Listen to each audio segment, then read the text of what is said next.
नमस्कार। आज दिन बृहस्पतिवार, गुरुवार। आज के दिन आहंग फेसबुक लाइव कर रहा है। कारण ये कि इतवार को हमारे साथ जो शख्स जुड़ने वाले थे, वो इतवार के फेसबुक लाइव पे नहीं जुड़ पाए। तकनीकी दिक्कत रही, लगातार बहुत कोशिश करने के बावजूद भी वो आ नहीं पाए।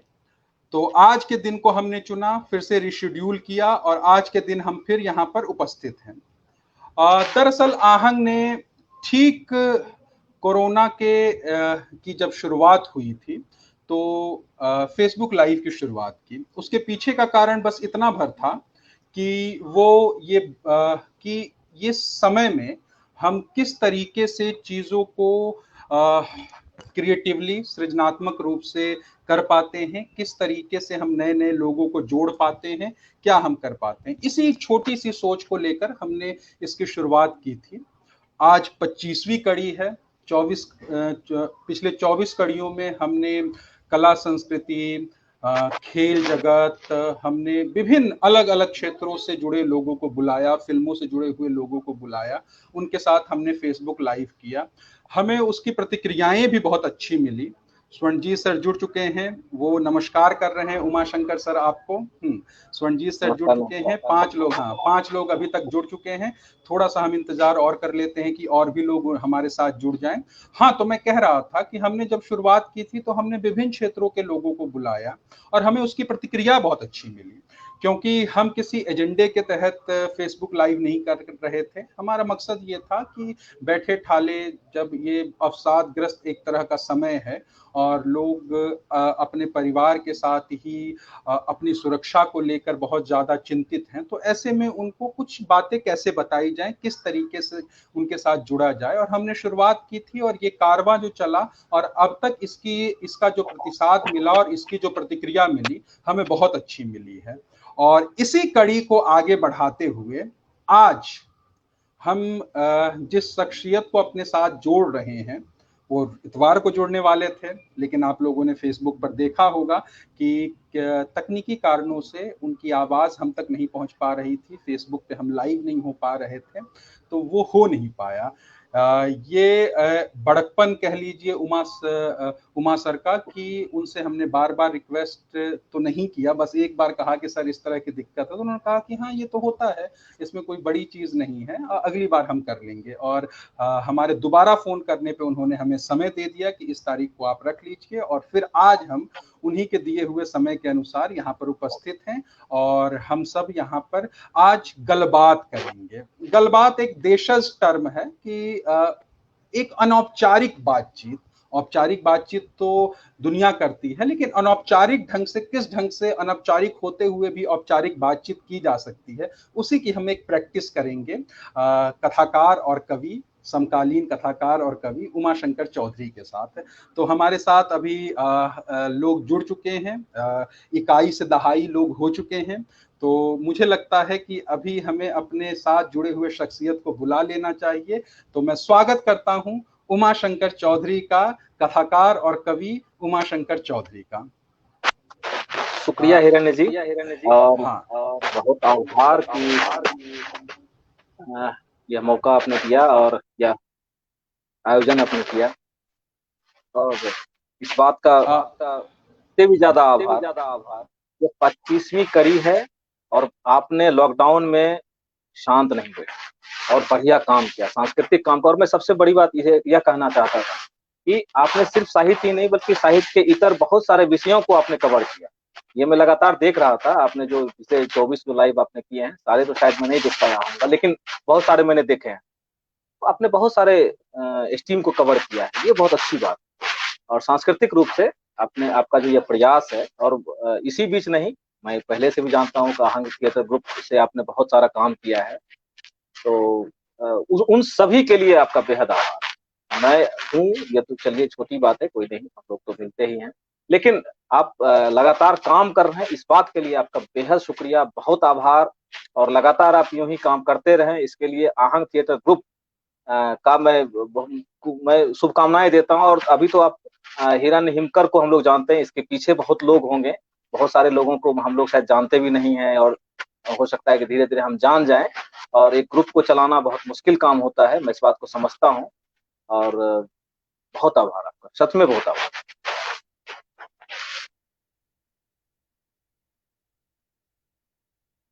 आप जब बोल रहे हैं तो आपकी आवाज थोड़ी रगड़ खा रही है, बोलने के साथ साथ थोड़ी सी डिस्टरबेंस आ रही है, तो इसका हम थोड़ा सा ख्याल रखेंगे। उमा शंकर चौधरी सर का स्वागत है, और बातचीत शुरू करने से पहले उनके साथ उनका एक औपचारिक परिचय आप लोगों के साथ में करवा दूं। रोहित टार्जन जुड़ चुके हैं, और स्वर्णजीत सर जुड़ चुके हैं, विजय जुड़ चुके हैं, और भी कई लोग जुड़े हैं जो फेसबुक पे अभी नजर नहीं आ रहे हैं। मैं सभी का स्वागत करता हूं आज के इस लाइव शो में। और एक परिचय मैं सर का जरूर देना चाहूंगा कि सर का जन्म 1 मार्च 1978 को बिहार के खगड़िया में हुआ। कविता कहानी में समान रूप से सक्रिय हैं सर, और इनकी जो प्रकाशित कृतियां हैं, जिसमें कविता संग्रह कहते हैं तब शहंशाह सो रहे थे, और दूसरा सवाल कभी खत्म नहीं होते, दोनों कविता संग्रह भारतीय ज्ञानपीठ से प्रकाशित हैं। वे तुमसे पूछेंगे डर का रंग आधार प्रकाशन पंचकुला से प्रकाशित है।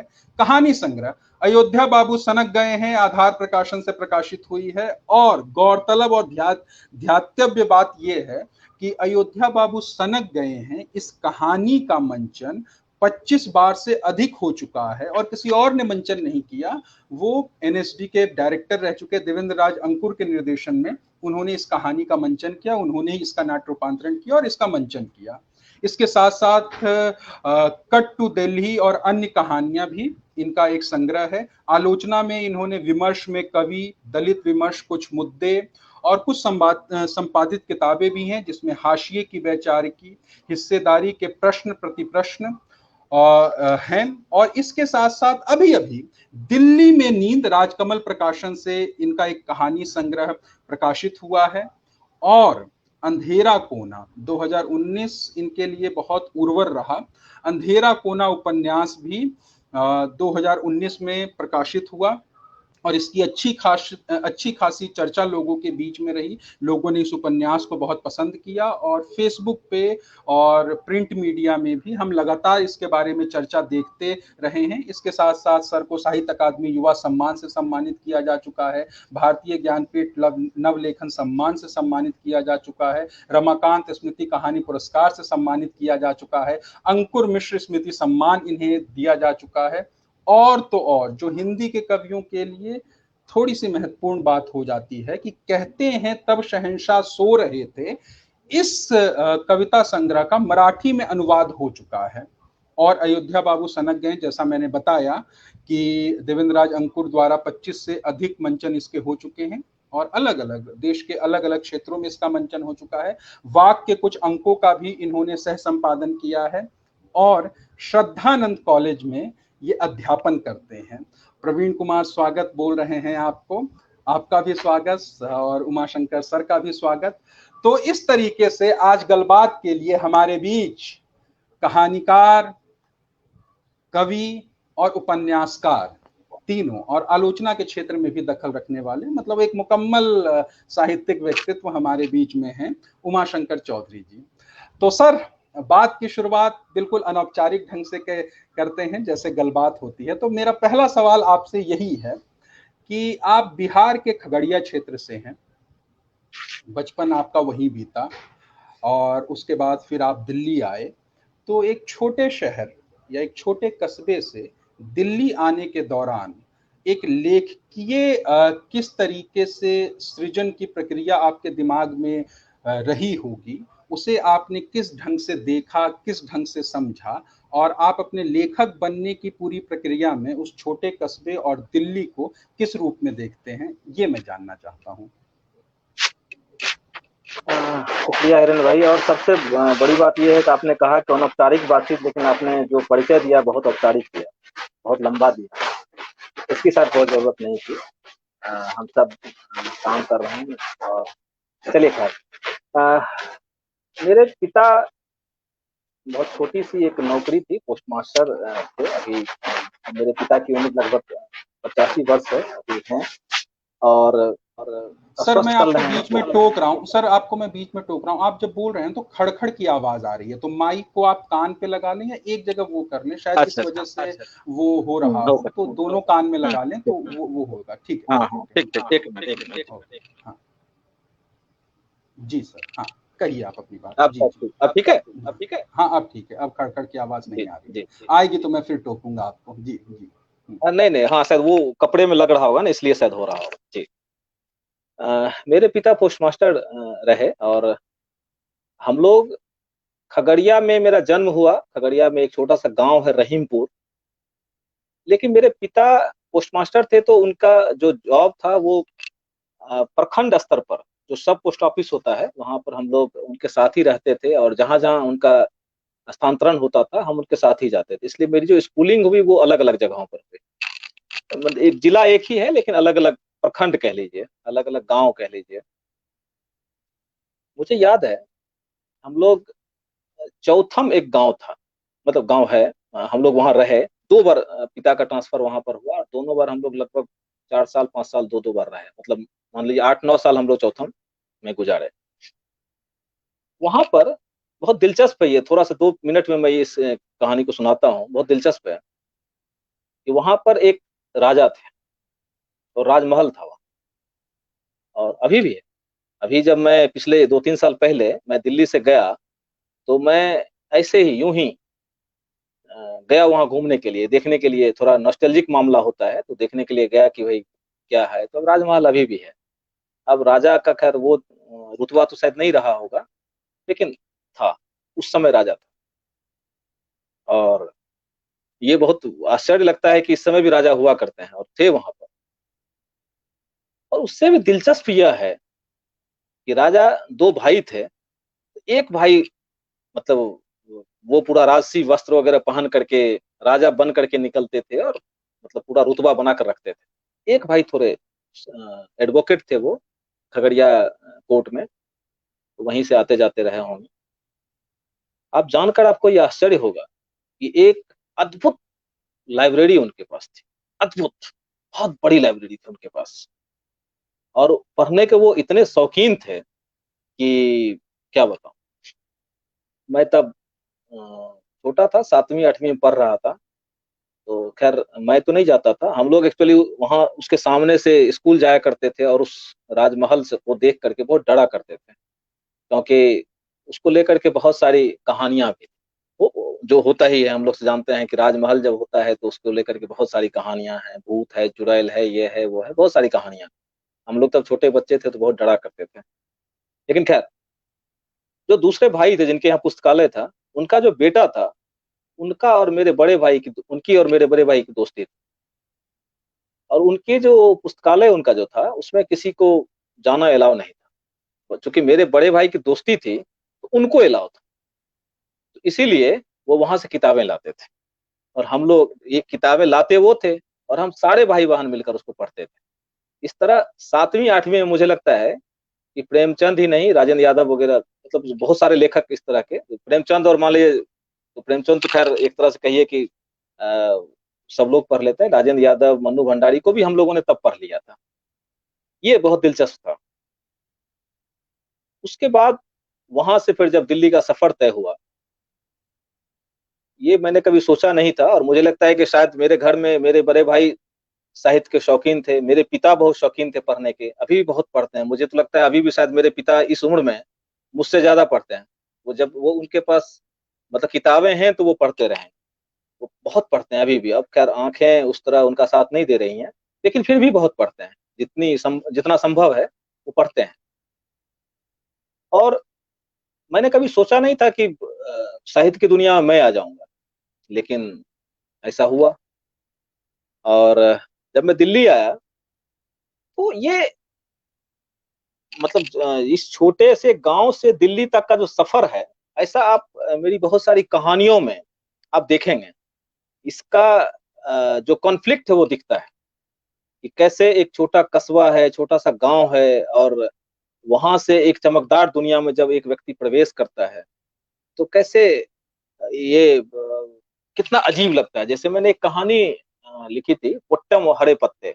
वो उसी पृष्ठभूमि उसकी केरल का एक छोटा सा गांव है, लेकिन आप इसको किसी भी कस्बे से जोड़ सकते हैं कि कैसे एक व्यक्ति, एक प्रकृति के बीच रहने वाला एक व्यक्ति जब महानगर में आता है तो उसको कितना सफोकेशन फील होता है। उसी तरह जब अभी आखिरी कहानी मेरी प्रकाशित हुई जो इस संग्रह में है, दिल्ली में नींद में,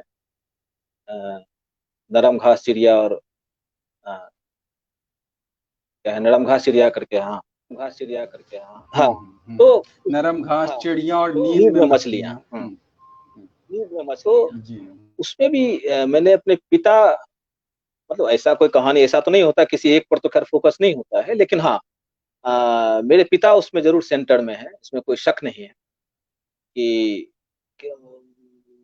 कैसे एक बुजुर्ग एक जब ग्रामीण परिवेश से आकर के दिल्ली जैसे महानगर में रहते हैं और कोई दोषी नहीं होता है, हम आप कोई दोषी नहीं होते हैं, स्थितियां परिस्थितियां दोषी होती हैं, उस पर कोई बुरा नहीं है, ना उस कैरेक्टर का जो बुजुर्ग हैं उनके ना बेटा दोषी है ना बहू दोषी है, कोई नहीं है दोषी। यहाँ की स्थितियां मतलब परिस्थिति ऐसी है कि एक बुजुर्ग के लिए बहुत बड़ी मुसीबत है, इस महानगर में कैसे रहा जाए। तो ये मेरे लिए बहुत जी सर, बीच में आपको मैं टोक रहा हूँ। जी जी जी इसके साथ ही एक जुड़ा हुआ प्रश्न है कि चूंकि आप अकादमिक दुनिया में भी रहे हैं और तमाम तरह के विमर्शों को जानते समझते रहे हैं, पढ़ने पढ़ाने के क्रम में, रिसर्च करने के क्रम में, तो ऐसे में एक कहानीकार जो आलोचना की दृष्टि को भी देख चुका होता है, जैसे बहुत सारे कहानीकार हैं जिन्होंने पीएचडी नहीं किया है लेकिन वो अच्छे कहानीकार रहे हैं, और बहुत सारे कहानीकार आप हैं और आप जैसे और भी कई हैं जिन्होंने बाकायदा पीएचडी की है और तमाम तरह के साहित्यिक विमर्शों को उन्होंने जाना और समझा है। तो ये जो साहित्यिक विमर्श को जानना समझना जो होता है वो एक कहानीकार के सृजनात्मकता में कितना रुकावट पैदा करता है या कितना वो उसको एक तरह से सहूलियत देता है चीजों को देखने समझने के लिए। बीच में मैंने बात इसीलिए टोकी कि आपने कि ये है कि जीवन में सब अपने अनुभवों के साथ वो लेते हैं और फिर एक कहानीकार उसे पूरे तौर पे पूरी दुनिया के सामने उसको एक सामान्यीकरण करके वो चीजें करता है। लेकिन अब यहाँ पर चूंकि आप एक शिक्षक भी हैं, चूंकि आपने पीएचडी भी की है, एक विश्वविद्यालय पूरे कल्चर को आपने जाना है, तो ऐसे में एक कहानीकार जो बनता है या कवि जो बनता है जो सारी अकादमिक स्थितियों को जानता समझता रहता है और एक वैसा कहानीकार जिसने सिर्फ जीवन अनुभवों से ही चीजों को सीखा है, तो दोनों में आप कितना फर्क देखते हैं या समझते हैं? और ऐसे कहानीकार को पढ़ते हुए भी जब आप पढ़ रहे होंगे तो उनको भी देखा होगा, तो दोनों के फर्क को आप कैसे देखते हैं? एक बहुत दिलचस्प घटना से मैं इस बात को जोड़ूंगा। मेरी एक कहानी छपी थी, तहलका का एक साहित्य विशेषांक आया था, उसमें एक ललमुनिया मक्खी की छोटी सी कहानी छपी थी। तो एक आलोचक है, मैं नाम तो यहाँ नहीं ले रहा हूँ, उन्होंने कहा कि यह चेखव की पता नहीं किसी कहानी का उन्होंने नाम लिया और कहा कि उस कहानी की नकल है। मुझे आज भी याद नहीं और ना मैंने आज तक वो कहानी पढ़ी है। तो मैंने वो कहानी पढ़ी नहीं थी जिसकी नकल उन्होंने मुझे बताया था। मैं ये बहुत ईमानदारी से ये कह रहा हूँ कि मैंने वो कहानी आज भी नहीं पढ़ी है, पता नहीं किस कहानी की वो नकल कह रहे थे। तो मेरे लिए ये शायद एक अच्छा कह लीजिए अच्छी बात है कि मैंने एमफिल और पीएचडी दोनों दलित विमर्श पर किया है और मेरी रुचि का बहुत बड़ा हिस्सा जो है वो दलित विमर्श घेरता है और मेरे दिल के बहुत करीब है, बहुत दिल के करीब है। मैं अभी भी मानता हूँ और अभी भी मुझे लगता है कि जो काम मैंने पीएचडी में किया या फिर बाद में मैंने जो एक दो पुस्तकें मैंने लिखी भी या फिर एक दो संपादित भी की, आज भी जो संपादित पुस्तक है मुझे लगता है कि उस पर मैंने बहुत वक्त दिया। 3 वर्ष मैंने कम से कम उस 2 पुस्तकों के लिए दिया, उन 2 पुस्तकों के लिए दिया और वो मेरे दिल के बहुत करीब है। हाँ, जहाँ तक इस बात का सवाल है कि अध्ययन का कितना संबंध लेखन से है, ठीक है। देखिए ये वक्त तो खैर चला गया, ये तो मैं साफ मानता हूँ, ये वक्त तो खैर चला गया कि यह इमेज जो एक साहित्यकार की बनी हुई है और मुझे लगता है कि इसको तोड़ने का सबसे बड़ा काम जिस व्यक्ति ने किया वो अज्ञेय थे। अज्ञेय ने इस मिथ को तोड़ने का बहुत प्रयास किया और बहुत शिद्दत से वो इस बात को चाहते थे कि लेखकों की इमेज जो है वो बदलनी चाहिए, कि भाई अगर हम मॉडर्निटी के साथ रह रहे हैं, आधुनिक युग में रह रहे हैं, तो लेखकों को सब कुछ की समझ होनी चाहिए। और मुझे लगता है अब अज्ञे को जब पढ़ेंगे तो मुझे लगता है अज्ञे कवि कितने अच्छे थे, बुरे थे, या बहुत लोग असहमत होंगे, असहमत होंगे, उस पर चलिए एक अलग विवाद है। लेकिन अज्ञे को मैं एक बड़ा चिंतक मानता हूँ और मुझे लगता है कि कविता और कहानी को, मतलब साहित्य को कह लीजिए, साहित्य को आधुनिक बनाने का उन्होंने जो प्रयास किया वो अद्भुत प्रयास था। और उसको रघुवीर सहाय ने एक तरीके से, मतलब साहित्यिक पटल पर उतारा। उनके कहते हैं ना, ख्वाब को जो हकीकत में उतार देना, रघुवीर सहाय ने उसको उतारा। तब जब, लेकिन इसका इससे कोई संबंध नहीं है। मैं इस बात पर जोर देना चाहता हूं कि अध्ययन है, लेकिन उसका पीएचडी से कोई संबंध नहीं। इससे मतलब नहीं कोई पीएचडी किया है तो उसके बाद बहुत बढ़िया अध्ययन होगा। पीएचडी किए हुए तो बहुत आदमी आपको मिल जाएंगे, घूम रहे हैं, पता चला कुछ पता ही नहीं है। मैं सिर्फ अध्ययन की बात कर रहा हूं, किसी डिग्री की बात नहीं कर रहा। मेरे से बहुत ऐसे लोग भी हो सकते हैं जो लेखक हैं और बहुत अच्छी समझ है उनकी, और उनका उन्होंने पीएचडी नहीं किया, या मान लीजिए एकेडमिक दुनिया के वो नहीं है, लेकिन इससे ये कदापि संबंध, इससे मतलब नहीं निकलता है कि जैसे रामस्वरूप चतुर्वेदी वाली किताब पढ़ेंगे। अब चूंकि अकादमिक बात आपने कर दी है, तो उन्होंने एक बड़ी एक दिलचस्प बात लिखी है अपनी उस किताब में, हिंदी साहित्य संवेदना और विकास। तो उन्होंने छायावाद में लिखते हुए, छायावाद पर लिखते हुए उन्होंने एक सीरीज तैयार की है। उन्होंने एक तरह का सीक्वेंस बनाया है कि जो 4 कवि हैं उसमें कौन ज्यादा पढ़े थे और कौन कम पढ़े थे। तो वो देखते हैं कि जो सबसे कम पढ़े थे वो सबसे अच्छे कवि हैं, ठीक है ना। लेकिन ये मैं फिर से कह रहा हूं, इसका मतलब यह नहीं है कि अध्ययन नहीं, वो अलग चीज है, डिग्री अलग चीज, समझे। तो इसलिए मुझे लगता है कि बहुत सारे अभी भी आपको कवि मिलेंगे जो जिनकी डिग्री पता नहीं क्या है, मुझे खुद नहीं मालूम है, या नौकरी पता नहीं वो क्या कर रहे होंगे, लेकिन बहुत अच्छी समझ है जी। सर, एक अंधेरा कोना जो आपका कहानी संग्रह है, और अंधेरा कोना वो उपन्यास, सॉरी उपन्यास जो है, उसमें जो भाषा आपने रची, जब्त हवा, पानी, आग, खुशबू, पत्थर, औजार, कला, शब्द और आवाज, मुझे ऐसा उसे पढ़ते हुए ऐसा लगा कि चूंकि अज्ञे आपके पसंदीदा हैं, रघुवीर सहाय आपके पसंदीदा हैं, क्योंकि आपके वक्तव्य से ये बात मैं निकाल रहा हूँ, विनोद कुमार शुक्ल भी आपके पसंदीदा होंगे। तो जब आप शब्दों को कला के रूप में पिरोने की कोशिश करते हैं, जैसे आप अपनी किसी भी कथ्य को जब डायलॉग या संवाद में देने की कोशिश करते हैं, तो आपके ध्यान में क्या रहता है? कथा की संरचना, या पात्र जो वो कह रहा है उसकी वस्तु स्थिति? आप किस ढंग से एक समन्वय बनाकर चलते हैं? रचना प्रक्रिया में ये एक द्वंद्व हमेशा दिखाई देता है कि एक कथा संरचना दिमाग में है रचनाकार की, और उसके साथ साथ एक कैरेक्टर ऐसा निकल कर आता है, और कई बार कथा संरचना कुछ और डिमांड कर रही होती है और कैरेक्टर उसके साथ मिसफिट बैठता है। तो इसमें आप किस तरीके से समन्वय बनाने की कोशिश करते हैं? क्योंकि मैं ये सवाल इसलिए पूछ रहा हूँ कि कई लोग ऐसे भी होंगे जो कहानी लिखना शुरू कर रहे हैं, और ये अक्सर ये दिक्कत समझ में आती है कि वो प्रेमचंद से प्रभावित होते हैं, तो प्रेमचंद की भाषा, प्रेमचंद की शैली, या फिर किसी और कहानीकार से प्रभावित होते हैं, तो उसको वो हूबहू उतारने की कोशिश करते हैं अपने शब्दों में। चूंकि आप एक कहानीकार हैं, कथाकार हैं, और काफी आपका नाम है, क्योंकि आपके साथ में आगे बात करने से पहले मैं एक चीज और भी बता दूं कि सतीश सरदाना कुमार हैं, उन्होंने उमा शंकर जी बहुत सुंदर लिखते हैं, ये कॉम्प्लीमेंट आपको दे दिया है।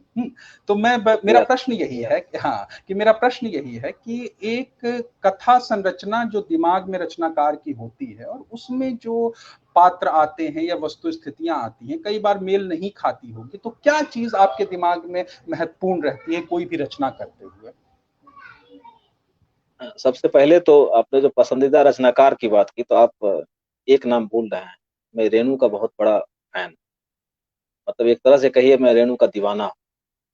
और महिला आंचल उपन्यास जो है, मतलब एक लेखक के तौर पर, खैर मैं क्या उन तक पहुंच पाऊंगा, मैं कोई तुलना नहीं कर रहा हूँ, लेकिन एक लेखक जो ख्वाब पालता हो, ख्वाब तो पालना ही चाहिए जीवन में, मुझे लगता है महिला आंचल किसी भी लेखक का ख्वाब होना चाहिए। और अद्भुत उपन्यास है, अद्भुत उपन्यास है। हाँ, जहां तक पात्र की बात है और पात्र के भाषा की बात है, देखिए ये तो तय है कि पहले तो विषय होता है, फिर आप उसकी पृष्ठभूमि तैयार करते हैं। और यह तो कदापि संभव नहीं है कि आप किसी ऐसी पृष्ठभूमि को ले आएं जो आपका देखा सुना पहचाना हुआ नहीं। कम से कम जाना पहचाना जरूर होता है, एकदम अनजाना हो तो नहीं हो सकता है। दूसरी बात क्या है कि जो आपका जो बचपन जो गुजरा है या आपकी जो जवानी गुजरी है जहाँ पर, वो आपका पीछा नहीं छोड़ता है। बहुत देर तक आपका पीछा करता है और आप इसको दूसरी तरफ यह भी दूसरी तरह से इसको इस तरह भी कह सकते हैं कि आप उससे निकलना भी नहीं चाहते हैं। आपको अच्छा लगता है कि नहीं, उसमें रहना चाहिए। मेरे साथ एक बड़ी दिक्कत है, इस दिक्कत को मैं यहाँ साझा करना चाहता हूँ।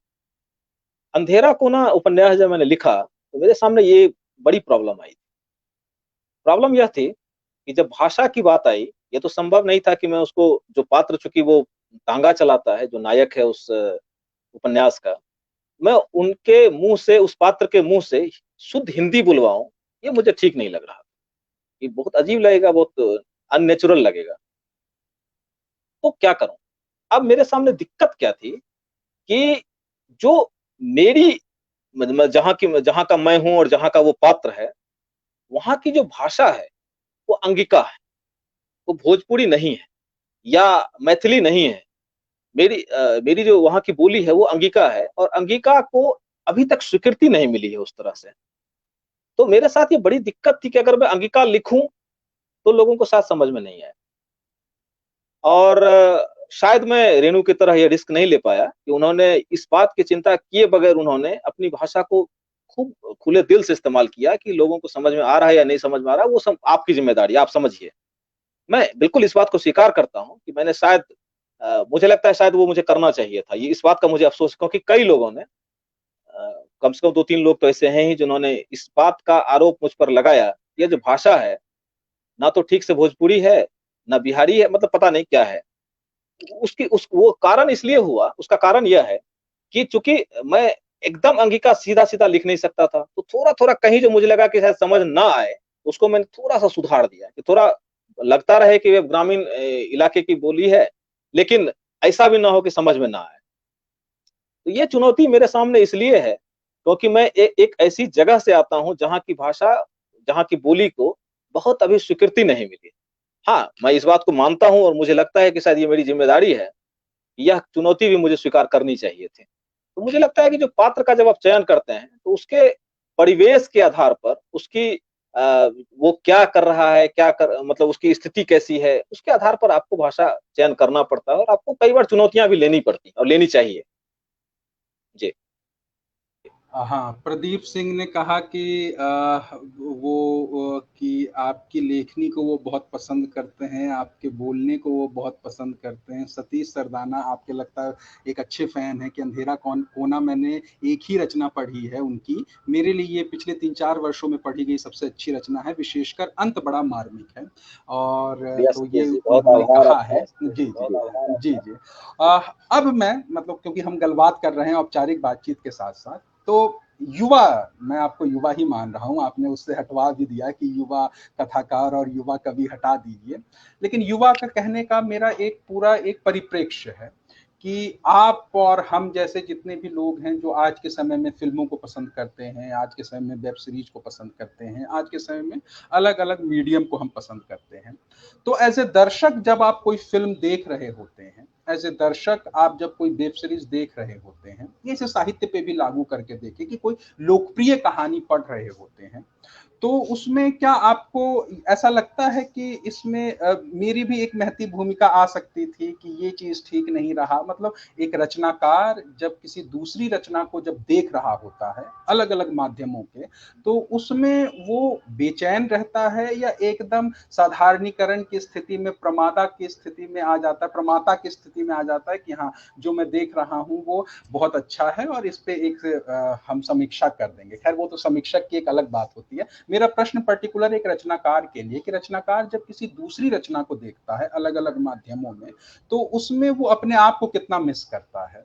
ये थोड़ी सी अनौपचारिक बातचीत है कि हाँ वो मिस करता होगा कि हाँ ये, जैसे मैं अक्सर कहता हूँ, मैं एक नाटककार हूँ तो किसी नाटक और किसी फिल्म को देखता हूँ तो अक्सर कहता हूँ वाह ये सीन अगर मैंने तैयार किया होता तो क्या बात होता। तो ऐसे किसी रचना को पढ़ते हुए, किसी वेब सीरीज को देखते हुए, या हाल फिलहाल में आपने कुछ ऐसा देखा हो जिससे जिससे आप बहुत प्रभावित रहे हो, तो उसका जिक्र आप कर सकते हैं या फिर बता सकते हैं जी। इस सबसे उससे पहले मैं इस बात का जवाब देने से पहले मैं युवा शब्द पर आता हूँ। उस पर क्यों थोड़ी सी दिक्कत है उसको लेकर के मैं आता हूँ। देखिए दिक्कत इस बात की नहीं है कि हम मेरी उम्र अभी 42 के करीब है, तो युवा कहने में दिक्कत नहीं है। प्रॉब्लम कहाँ हुई है मैं बताता हूँ। एक्चुअली हुआ क्या, हम लोगों वाली जो पीढ़ी है वो रविंद्र कालिया जब संपादक थे वागर्थ से लेकर के ज्ञानोदय तक, ये 2003-4 के बाद की बात मैं कर रहा हूँ, और वहां से लेकर के 14-15 तक, 2014-15 तक, तो उसी बीच ये पीढ़ी तैयार हुई। हुआ क्या कि बार बार कालिया जी ने युवा पीढ़ी विशेषांक करके निकाला। अब उसके बाद कई विशेषांक निकले युवा को लेकर के, कई पत्रिकाओं ने निकाले, हम लोग इस बात को जानते हैं। इस बात का बहुत डर होने लगा कि यह नई कविता नई कहानी की तरह इसका नामकरण कहीं युवा पीढ़ी न कर दिया जाए। ये डर है। जबकि अब हम लोगों को लिखते हुए, मैं तो फिर भी मानता हूं कि मैं अपनी पीढ़ी में थोड़ा थोड़ा लेट आया हूं, क्योंकि मेरी पहली कहानी जहां तक मुझे याद है 2007 में प्रकाशित हुई थी, और मुझसे पहले कुणाल, चंदन, वंदना राग, मनीषा कुलश्रेष्ठ, कल्पना मिश्र, ये सब लिख रही थी, मुझसे पहले से लिख रही थी। वो 2-3 साल आगे पीछे का मसला है। तो मुझे लगता है कि हम सभी को 15-17 साल हो गए लिखते हुए, 2-3 संग्रह सबके पास हैं, 1-2 उपन्यास सबके पास हैं। तो युवा कहने से दिक्कत नहीं है, लेकिन मुझे लगता है कि शायद मेरे बाद, हमारे बाद कम से कम 2 से 3 पीढ़ियां आ चुकी हैं। तो मुझे लगता है कि शायद स्वीकृति भी मिलनी चाहिए, और युवा पीढ़ी नाम एक अच्छा नाम नहीं। अगर हम युवा पीढ़ी रहेंगे तो फिर हमारे बाद वाली पीढ़ी को नवलेखन कहा जाएगा, नव पीढ़ी कहा जाएगा। तो मुझे लगता है कि युवाओं को कहा जाना चाहिए। हम लोग प्राउड हो रहा है, ठीक है ना, एक तो यह है। हाँ, दूसरी बात जहां तक है, दूसरी चीजों को देखने की, जैसे साहित्य पढ़ना या फिल्मों को देखना, या फिर जैसे आपने कहा वेब सीरीज को देखना, ये बहुत दिलचस्प है। ये मुझे बहुत पसंद है। मैं फिल्में बहुत देखता हूँ और वेब सीरीज देखता हूँ, खूब देखता हूँ। देखिए ये तो नहीं कह सकता हूँ कि वेब सीरीज या फिल्मों को देख करके ये लगता होगा कि शायद वो मेरे अंदर वो शायद टैलेंट ना हो। आप ऐसा कर पाते हैं क्योंकि आप चूंकि थिएटर के पर्सनालिटी हैं, और थिएटर में इसकी गुंजाइश होती है। हमारे पास देखिए वो विजन नहीं है। मैं बहुत ईमानदारी से कह रहा हूँ, हम लोग लेखक हैं, तो लेखक एक उपन्यास पढ़ते हुए, एक कहानी को पढ़ते हुए ये महसूस कर सकता है कि यहाँ पर ये कमी है, या ये शायद मैं लिखता तो ऐसा लिखता। लेकिन वेब सीरीज को देखते हुए, चूंकि ना चाहते हुए भी, वो एक कमर्शियल विधा है, और ये बहुत बड़ी प्रॉब्लम है, बड़ी प्रॉब्लम कि जैसे अभी वेब सीरीज जितनी भी हैं, मुझे लगता है कि अभी लास्ट जो मैंने देखा था वो जो अनु सिंह चौधरी ने लिखा है, का क्या नाम है, हॉट स्टार पर जो आर्या, आर्या मैंने देखा था। बहुत दिक्कत है अब लॉकडाउन में। आप मतलब आप सोच कर देखिए कि घर में वेब सीरीज आपके टेलीविजन पर चल रहा है, एकदम फ्री है, कोई बाउंडेशन नहीं है, कुछ नहीं है। अब स्थिति ये है कि कोई वेब सीरीज ऐसा नहीं है जो आप बच्चों के साथ देख सकते हैं। ये नहीं कर सकते हैं आप। जबकि मैं मानता हूं कि आर्या एक अच्छा सीरीज है, और एक लेखिका अनु सिंह चौधरी ने बनाया है, लिखा है मतलब उनको, उस सीरीज को।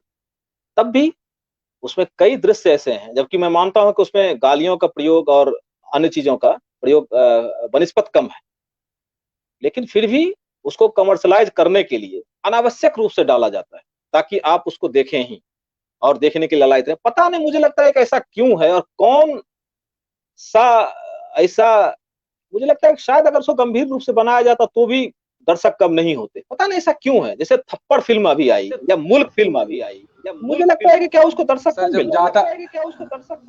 जब ज्यादा छूट दी जाती है ना, तो आदमी मुझे थोड़ा इसकी सा जरूरत नहीं अपने समझ में आती है। मुझे लगता है इसकी सेंसरशिप क्या से, जरूरत हाँ थी। जी और मुझे कई बार तो ऐसा लगने लगा है कि ठीक, शायद उससे सीमित हो रहा है। तो क्या, जैसे मान लीजिए जी हम ही जी। अब घर में नहीं अच्छा देख पा सर, रहे हैं। जी जी जी, मैं अब आगे बढ़ते हुए, चूंकि आप समान रूप से कविता, कहानी और उपन्यास में समान रूप से सक्रिय हैं, आज के समय में ज़्यादातर ऐसी स्थितियां बनती दिखती हैं कि कवि के रूप में किसी को एक रिकॉग्नाइजेशन मिल जाता है कि ये कवि है, किसी को कथाकार के रूप में एक रिकॉग्नाइजेशन मिल जाता है, उसकी पहचान बन जाती है।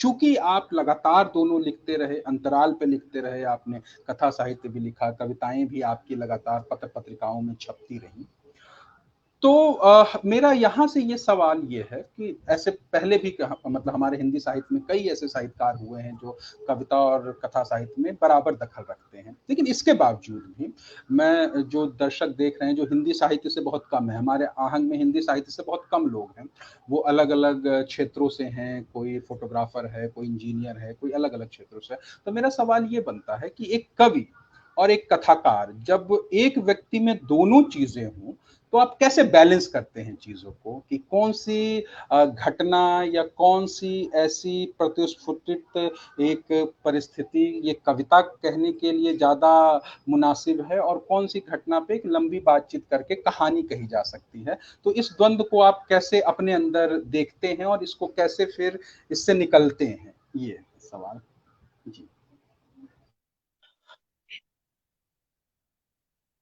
ये जो कवि और कहानीकार का जो मसला है, अब तो कथाकार कह लीजिए, क्योंकि उपन्यास भी चूंकि लिख ही चुका हूँ, अब पता ना आगे लिखूं ना लिखूं पता नहीं, लेकिन कथाकार तो हूं ही।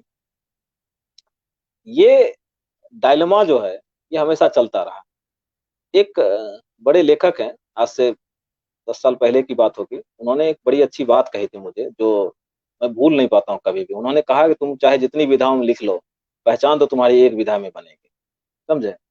पता नहीं मुझे तब ये बात खटक गई, मुझे लगा ऐसा क्यों, ऐसा तो नहीं है। और उसके बाद फिर कभी ऐसा हुआ कि कविताएं ज्यादा लिख ली, फिर कभी हुआ कि कहानियां ज्यादा लिख ली। तो मेरे बड़े भाई और बड़े प्रतिष्ठित कवि हैं श्री प्रकाश शुक्ल, उन्होंने, जब भी मैं बनारस जाता हूँ कभी किसी लेक्चर में या किसी सेमिनार में, तो मुझे हमेशा एक बात कहते हैं और मंच से कहते हैं कि कविता अगर कभी कम लिखे तो सोच लो। वो मुझे हमेशा दबाव बनाए रखते हैं। तो मुझे लगता है कि नहीं, आ, ऐसा नहीं। आपका काम है लिखना। और मुझे कई प्रतिक्रियाएं आती हैं, कई लोग मुझे कविता पढ़कर कहते हैं कि आप गद्य में क्यों चले गए, इतने अच्छे कवि हैं। कई लोग कहते हैं कि अरे आप इतना बढ़िया कहानी लिखते हैं, कविता क्यों लिखते हैं, या उपन्यास लिख रहे हैं तो ये क्यों लिखते हैं। बोले मैं, ठीक है, मैं कोई नाराजगी की बात नहीं कर रहा हूँ, उनकी अपनी प्रतिक्रिया है। लेकिन मुझे लगता है एक लेखक को सिर्फ अपना काम करना चाहिए, बस जितना वो कर सकता है वो करना चाहिए, इसके उससे ज्यादा उसको नहीं सोचना चाहिए। जहां तक चुनने की बात है, मुझे लगता है कि शायद चुनने का मौका मिलता नहीं है लेखक को। मुझे लगता है ये आपके भीतर है, कोई विषय ऐसा है जो आपको तुरंत एकदम मतलब आपको एकदम इफेक्टिव, मतलब इफेक्ट डाल देता है और लगता है कि नहीं आपको लिखना है इस पर। मुझे लगता है वो विधा अपने आप चुन लेती है, उसके लिए आपको कुछ करना नहीं पड़ता है। बहुत रेयर ऐसा होता होगा कि, जो मेरे साथ मुझे लगता है आज तक में सिर्फ एक ही बार हुआ है शायद, जो मेरी पहली कहानी है छुटकी, उस कहानी को सब पहले मैं कविता के रूप में लिखना शुरू किया, फिर आधा लिख करके मैंने हटा दिया, मुझे लगा नहीं मैं उस पर कहानी लिखूंगा। उसके बाद मैं आज तक नहीं टकराया। मुझे लगता है कविता का विषय बिल्कुल अलग है और कहानी का विषय या गद्य का विषय बिल्कुल अलग है। और मुझे लगता है कि ज्यादा राजनीतिक आप कविताओं में हो सकते हैं, ज्यादा मारक जो है वो कविता, और कविता तो अद्भुत चीज है। मैं कुछ भी लिख लूं, कविता तो पहला प्यार है, इसमें कोई शक नहीं। जी। एक ये पता नहीं, ये सवाल मुझे ऐसा लगता है पर्सनली कि जैसे आपने कालिया जी का जिक्र किया, कालिया जी के जितने भी आप सभी युवा, तथाकथित युवा जितने भी कहानीकार हैं, उनमें एक एरोगेंसी कहानियों में भी झलकती है, एक व्यक्तित्व में भी झलकता है। जैसे कुणाल हो गए, राकेश मिश्र हो गए, मतलब वो हैं या नहीं है वो तो पर्सनली जानने पे वो होगा। तो लेकिन उन उस पीढ़ी के सभी कथाकारों में एक अक्खड़पन, एरोगेंसी ना कहें, एक अक्खड़पन जैसी कोई चीज ये दिखती है लगातार उनके साथ, उनकी कहानियों की शब्दावली में भी ये चीजें दिखती हैं। साथ ही साथ नागरिक चेतना के प्रति भी सभी कहानीकार बड़े संपन्न हैं, दृष्टि के साथ संपन्न हैं। तो एक तो मैं ये जानना चाहूंगा कि आपका अनुभव कैसा रहा बाकी उसी दौर के सभी युवा कहानी, तथाकथित युवा कहानीकारों के साथ, जब कालिया जी रहे और कालिया जी के संसर्ग में रहते हुए मतलब क्या आप मेरी इस बात से सहमत हैं कि हाँ, उनमें एक अक्खड़पन है? और इसी के साथ जुड़ा हुआ दूसरा सवाल कि आपकी दरअसल कहानियाँ और कविताएँ एक नागरिक गाथाएँ हैं। मतलब आप बस्ती से शुरू हुए, जैसा आपने अपने जीवन को बताया कि बस्ती से या गाँव से आते हुए, लेकिन आप में एक नागरिक चेतना और नागरिक चेतना का जो द्वंद है, वो ज़्यादा नज़र आता है। इसको आप किस रूप में देखते हैं और इसका आप क्या कारण मानते हैं? पहली बात तो बहुत विवादास्पद सवाल है, मैं उस पर तो खैर नहीं कुछ कहूँगा। वो तो मुझे लगता है उस सवाल में आपने जो सवाल पूछा है जवाब भी उसी में है। आपको अगर ऐसा लगा है तो मुझे लगता है शायद किसी लेखक को ऐसा नहीं लगने देना चाहिए। अगर किसी ने ऐसा लगने दिया है और अगर आपको फील हुआ है तो गलत है, बुरा है। क्योंकि मुझे हमेशा लगता है किसी भी लेखक को उत्कृष्ट लेखक होने से पहले एक अच्छा मनुष्य होना चाहिए। और एरोगेंसी, देखिए मैं हमेशा मानता हूँ, मैं जैसे हम लोग बात कर ही चुके हैं इस बात पर कि हम लोग एक अकादमिक दुनिया से भी हैं और जुड़े हुए हैं। अकादमिक दुनिया में मुझे एक बात एक बार मुझे जब पीवीसी थे सुधीश पचौड़ी दिल्ली विश्वविद्यालय में, उन्होंने बड़ी अच्छी बात एक कही थी। उन्होंने कहा कि तुम लिखते हो, किस पर एहसान करते हो? कुछ बातें आपको जीवन में ऐसी हैं जो भूल नहीं पाते हैं। और बहुत अच्छी बात मुझे लगी थी। ये ज़िम्मेदारी आपकी है, आपने चुना है इसको, आपने चुना है। आपको किसी ने कहा नहीं है कि आप लिखो, आप एहसान मत जताइए। ये लिख कर के आप एहसान जताने का काम मत कीजिएगा। आपने 4 क कहानी संग्रह डाल दिए या 2 उपन्यास लिख दिए या 10 कविताएँ लिख दी, तो आप बहुत महान हो गए। किस बात की महानता है? ठीक है, ये आपका आपके अंदर से आता है, आप लिख रहे हैं, ठीक है, आपकी ज़िम्मेदारी है लिखना, इसलिए आप लिख रहे हैं। इन सब चीज़ों को बहुत एरोगेंसी से जोड़ने की ज़रूरत नहीं है। और हम सब इस बात को जानते हैं कि अब तो ये सोशल साइट ने एक ऐसी दुनिया हमारे सामने रख दिया है कि जो जितना एक्टिव होगा वो अपना अपनी एरोगेंसी उतना दिखा सकता है। और कितना कुछ कूड़ा कचरा कहाँ-कहाँ क्या फैल गया उसके लिए तो कुछ कहने की ज़रूरत नहीं है। और बहुत लोग ऐसे हैं जो लेकिन मैं अभी भी मानता हूँ, मैं कोई निराशावादी नहीं हूँ, मैं अभी भी मानता हूँ, जो उत्कृष्ट रचना है वही बचेगा और कुछ नहीं बचेगा। चाहे जितना आप चमका लीजिए फेसबुक पर, कुछ नहीं बचना है। बचना वही है। और आप चाहे जितना फेसबुक लाइव कर लें, बचेंगे वही या उतनी ही इज्जत आपको मिलेगी जो आपकी रचना आपको दिलाएगी। उसके अलावा कुछ भी नहीं बचना है। पहली बात तो ये है। दूसरी बात नागरिक चेतना, मैं फिर इसको भी इसी से जोड़ता हूँ। मैं हमेशा लेखन को बहुत ज़िम्मेदारी वाला काम मानता हूँ। कोई मौज-मस्ती नहीं। और मुझे लगता है कि आप थिएटर के से जुड़े हुए हैं। आप इस बात को बहुत बेहतर जानते हैं कि ये बहुत ज़िम्मेदारी का काम है। और एक साहित्य या थिएटर ही जो सत्ता के खिलाफ खड़ी है आज भी। नहीं तो आप देख रहे हैं पूरा बॉलीवुड लगभग, मैं पूरा नहीं कह रहा हूँ क्योंकि एक अभी भी कुछ लोग हैं जो टिके हुए हैं। लगभग 90% बॉलीवुड दंडवत हुआ पड़ा है। सत्ता के सामने सबसे पहले अगर किसी ने अपने आप को वो किया है, दंडवत किया है या एकदम झुका दिया है, वो बॉलीवुड है। और साहित्य, आप सोच लीजिए, एक बड़ा वक़्त गुज़र गया है, लेकिन क्या साहित्यकार अभी भी झुके हैं?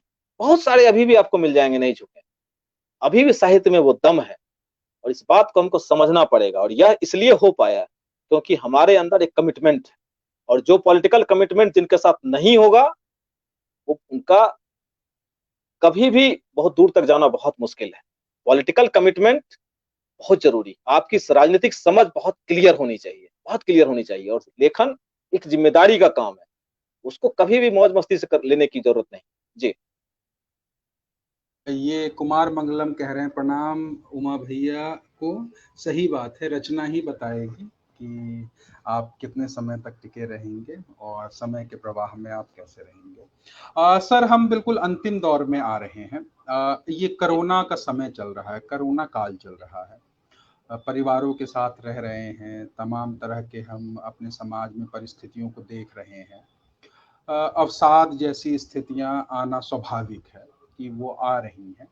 एक रचनाकार इस दौरान मतलब अपनी जिम्मेदारी को कैसे देख रहा है, चूंकि आप खुद एक रचनाकार हैं, कि एक जिम्मेदारी को कैसे देख रहा है, और आगे चल के आपको क्या लगता है कि इस समय को बांटने के लिए किस ढंग से, किस एक मानसिक स्थिति के साथ एक रचनाकार को आगे आना चाहिए समाज को एक तरह से दिशा निर्देश देने के लिए। हालांकि समाज तो आजकल किसी का दिशा निर्देश मानने को उस तरह से बाध्य नहीं है, या प्रभावित हो जाए तो एक अलग सी चीज है, लेकिन एक साहित्यकार इस, क्योंकि मुझे लगता है कि ये 150 वर्षों में ये एक ऐसी महामारी आई है, पूरी वैश्विक महामारी है, जिसके बारे में ना किसी ने पहले सोचा था ना उसके बारे में समझा था। तो ये जो एक महामारी की, वैश्विक महामारी की स्थिति है, इसको साहित्यकार कैसे देख रहा है और आप कैसे देख रहे हैं, एक कवि और कथाकार कैसे देख रहा है, और इसको आगे अगर जब व्यक्त किया जाएगा या इसको अभिव्यक्त किया जाएगा तो कैसे किया जाएगा, वो तो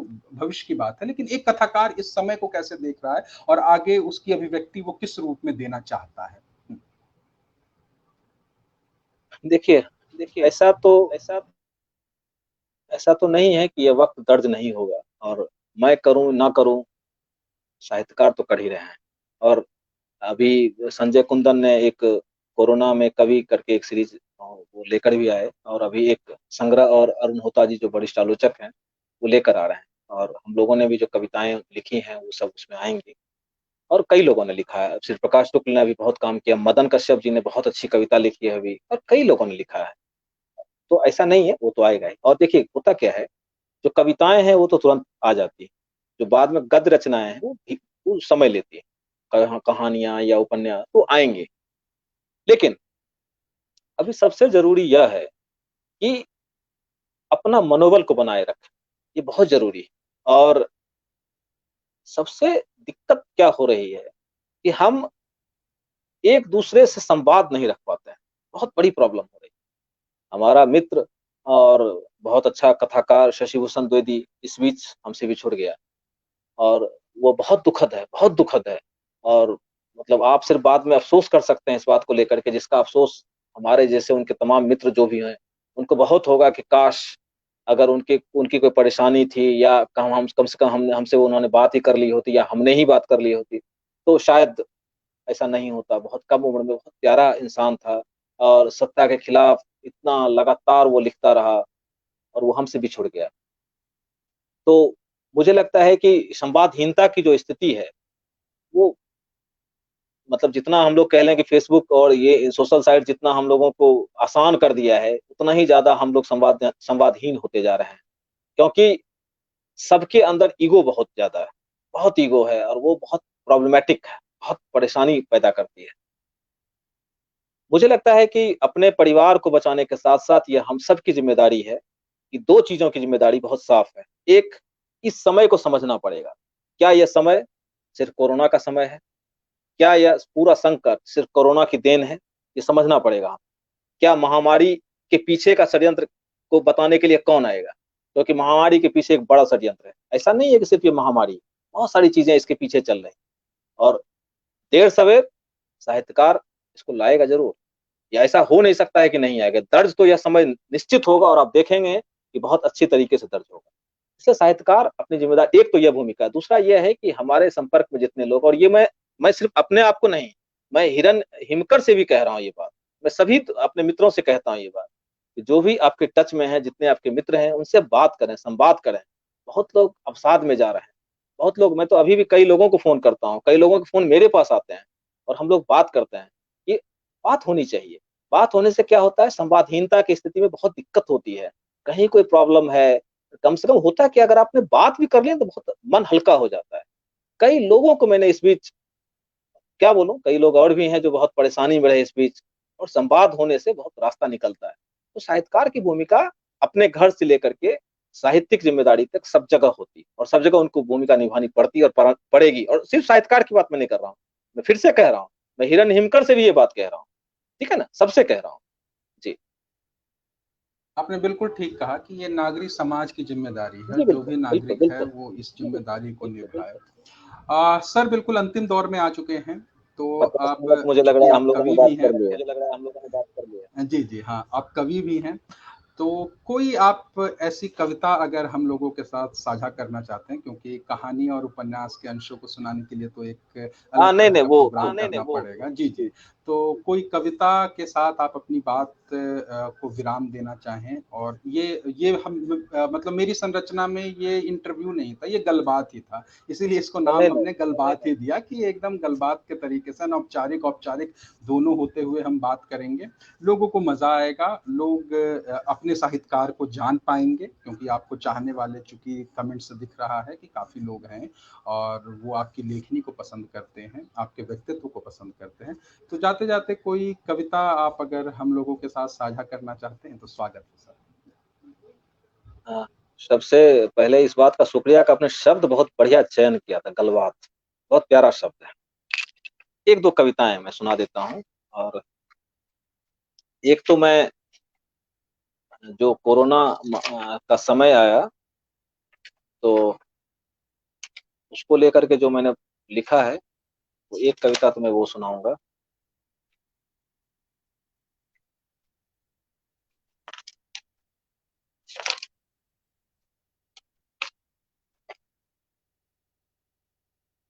ये मजदूरों के पलायन पर है।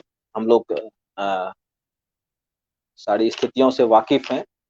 ऐसी स्थिति क्यों हुई, इन सब चीजों से हम लोग वाकिफ हैं, और हम सब बौद्धिक लोग हैं, चीजों को जानते हैं। मैंने पहले ही कहा आपसे कि कोरोना के पीछे भी बहुत सारा षड्यंत्र है, ऐसा नहीं है कि सिर्फ एक महामारी ही है, उसको भी बहुत अच्छे तरीके से टैकल किया जा सकता है। लेकिन खैर, इतनी भी जगह इस ब्रह्मांड में उनके लिए नहीं है, इतनी भी जगह जितनी में कठफोरवा बना लेते हैं अपना घर, गिलहरियां रख लेती हैं अपने बच्चे, या जितने में टिक जाती है वो उसकी बूंद। बस उतनी जगह जितनी में आंखों में टिक जाते हैं आंसू। अभी जब सारे पक्षी लौट गए हैं अपने घोंसलों में सुरक्षित, सारे कछुओं ने ओढ़ ली है अपनी सुरक्षा की कवच, सुरक्षा की चादर, सॉरी, सारे कछुओं ने ओढ़ ली है अपनी सुरक्षा की चादर। समुद्र की लहरें लौट रही हैं अपने घरों की तरह वापस।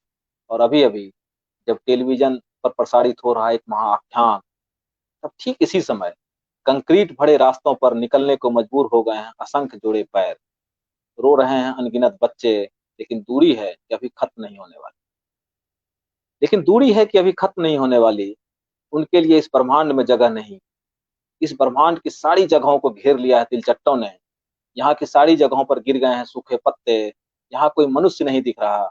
यहाँ कोई बच्चा खेल नहीं रहा। सारी जगहों पर जम गई है बर्फ, गिर गए हैं आग के गोले। इस ब्रह्मांड पर ऐसी कोई खाली जगह नहीं जहां सहेजे जा सके उनके आंसू, जहां सहेजा जा सके उस 4 वर्ष के बच्चे का थका, दुखी और उदास चेहरा, जो मीलों चलने के बाद सो रहा है अभी अपनी माँ की गोद का सहारा लेकर बेसुध। मासूम बच्चे बस भरोसा करते हैं अपने माँ बाप पर और चल देते हैं उनसे, उनके पीछे। क्या कभी आपने सुनी है इन मासूम धड़कनों की आवाज? क्या कभी आपने महसूस किया एक भयानक खामोशी का भाई भाई करता सन्नाटा? क्या कभी आपने देखी है 3 वर्ष के बच्चे के तलवों की गायब होती मुलायम त्वचा को? क्या कभी आपने प्यासे गले में उग आए कांटों को किया है महसूस? आपने डूबते सूरज की उदासी को तो देखा ही हो।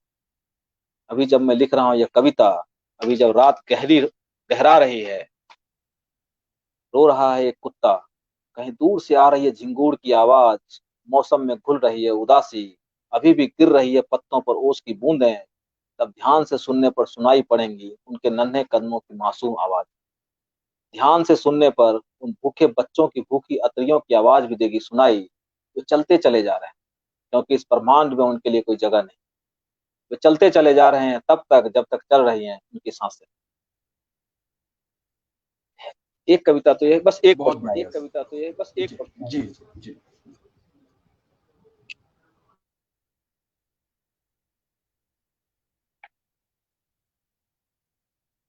यह देश तुमसे कुछ नहीं पूछेगा। बारिश की बूंदों को तुम आग कह दो और आग को पानी। तुम चाहो तो पेड़ की पत्तियों को लहलहाता हुआ कोयला कह दो और रेत को तूफान। तुम कहो तो बारिश की बूंदों पर आज चढ़ा दूं चाय की कितली और पेड़ की पत्तियों से सुलगाऊं आज अपनी सिगरेट। तुम चाहो तो आइंस्टीन को न्यूटन कहो और न्यूटन को गैलीलियो। तुम इतिहास को झूठ कह सकते हो और अपने नाड़े को इतिहास। तुम भूगोल से एक दो ग्रहों को यहां वहां खिसका सकते हो और एक दो ग्रहों को बंद कर सकते हो अपने धर्म ग्रंथों। यह देश कोई कचहरी तो है नहीं कि हर वक्त झूठ बोलने के लिए शक के घेरे में आना ही पड़े। यह देश समझदारों का अड्डा भी नहीं कि वह तुमसे हर लफाजी का हिसाब मांग ही ले। इस देश देश होता है प्रश्न करने की कोई माकूल जगह नहीं कि वहां खून के बारे में भी पूछा जाए, भूख के बारे में भी और आत्महत्या के बारे में। यह देश तुमसे कुछ नहीं पूछेगा, ना ही गुरुत्वाकर्षण के बारे में, ना ही इतिहास के बारे में, ना ही भूगोल के बारे में, ना ही पूछेगा वह फूलों के बारे में, पत्तों के बारे में, आसमान के बारे में, सूरज के बारे में या फिर बृहस्पति ग्रह के बारे में। यह देश तुमसे कुछ नहीं पूछेगा, ना ही जमीन पर गिरे खून के बारे में, ना ही उस पुलिस वाले की आत्महत्या के बारे में और ना ही जुगनुओं के बारे में। यह देश तुमसे कुछ नहीं पूछेगा। इसलिए तुम अभी चाहो तो बारिश की बूंदों को आग कह सकते हो और आग को पानी, दुख को सुख कह सकते हो, आत्महत्या को तुम उसका शक्ल बतला सकते हो। तुम क्रांति को तो आज बतला ही रहे हो, जीवन जीने का एक फैशन परस्त तरीका। शुक्रिया। बहुत बढ़िया। बहुत बहुत शुक्रिया आपका कि आज हम लोगों ने एक गलबात की सीरीज शुरू की। आप ही से दरअसल ये सीरीज शुरू हो रही है। इसके बाद फिर हम और भी अलग अलग क्षेत्रों के लोगों को ये लेकर आएंगे। लेकिन ये मेरा एक ऑब्जर्वेशन है कि एक कहानीकार और एक कवि जब दोनों होते हैं ना, तो उनके कविता की शीर्षक ना एक स्टेटमेंट होती है। कहते हैं तब शहंशाह सो रहे थे। तो ये कहानीकार इस स्टेटमेंट के रूप में शीर्षक भी रख सकता है, सवाल कभी खत्म नहीं होते, अयोध्या बाबू सनक गए हैं। तो बहुत बहुत शुक्रिया उमाशंकर चौधरी सर आपका कि आप आए और आपने हमें आहंग को समय दिया और एक ठीक ठाक बातचीत हमने की इस समय में, और बहुत बोझिल बातचीत नहीं की, एक ठीक ठाक बातचीत। और आपके व्यक्तित्व को आपके चाहने वाले शायद इस बातचीत से ज़्यादा बेहतर समझ सकते हैं, ऐसा मुझे लगा। इसीलिए इस बातचीत का आयोजन गलबात के तौर पे किया गया। तो बहुत बहुत शुक्रिया आपका। बहुत आभार आपका। और इस बात के लिए मैं फिर से आपको बधाई दे रहा हूँ, शुभकामना दे रहा हूँ। और आप जैसा कह ही रहे हैं कि गलबात की सीरीज आपने शुरू की है, गलबात नाम का, इसे तो आप लगातार कर ही रहे हैं लाइव। तो इस बात के लिए बहुत शुभकामनाएं कि आप इसको आगे चलाएं, लगातार कंटिन्यू रखें। आपका बहुत आभार, आहंग ग्रुप का बहुत आभार, और आपके पीछे जितने लोग हैं जो इसमें जुड़े हुए हैं, जिनका इसमें हाथ है, जो काम कर रहे हैं, उन सभी का बहुत आभार, बहुत शुक्रिया। जय को शुक्रिया कहूँगा कि उन्होंने इसके टेक्निकल हेल्प में बहुत मदद की। ज्योति चावला ने एक कमेंट किया है, अच्छा संवाद। आहंग को उन्होंने धन्यवाद किया है। आपका भी बहुत बहुत धन्यवाद मैम। तो अच्छा रहा। शुभ रात्रि। अभी तक आपने खाना भी नहीं खाया होगा, तो शुभ रात्रि। और फिर जी जी जी बहुत बहुत शुक्रिया। शुक्रिया। जी, नमस्कार।